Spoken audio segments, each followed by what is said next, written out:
24 news Indian Nanded में आपका स्वागत है। चलिए जानते हैं आज की खबर। मी टायगर ऑटो संघटना प्रदेशाध्यक्ष अहमद बाबा व ऑटो रिक्षा चालक मालक संघटना संयुक्त कृती समिती मराठवाडा कार्याध्यक्ष। जसे की आमचे मार्गदर्शक व परीक्षा कृती समितीचे महासचिव विलास भालेकर साहेब यांच्या मार्गदर्शनाखाली आम्ही पूर्ण महाराष्ट्रामध्ये व नांदेड शहरामध्ये काम करतो। जसे की कायदा सर्वोपरी असतो, कायदा जनितार्थ असतो, कारण की आज रिक्षा चालकांचे नाव व व्यवसाय बुडीत आलेले आहे।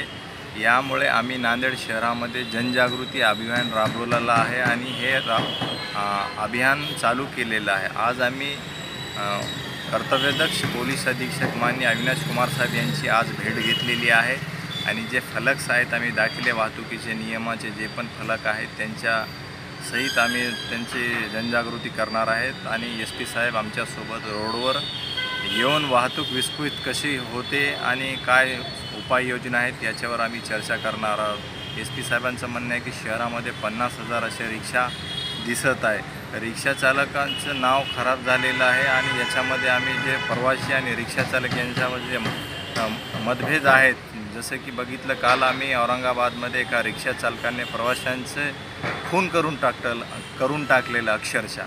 तर हे नांदेड एक उत्तम शहर आहे। याच्यामध्ये नांदेडमध्ये गुरुद्वारा आहे, देश विदेशातून प्रवासी येत आहेत, यात्री येतात। आज एक नांदेड शैक्षणिकचा एक जिल्हा असे ओळखले जात आहे लातूरच्या नंतर।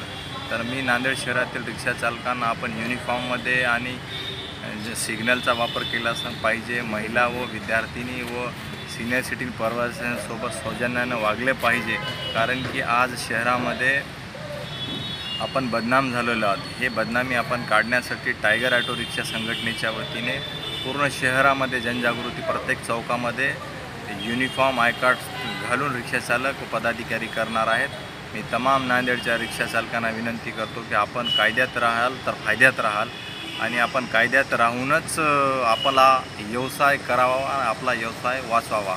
जय हिंद, जय महाराष्ट्र, जय टायगर।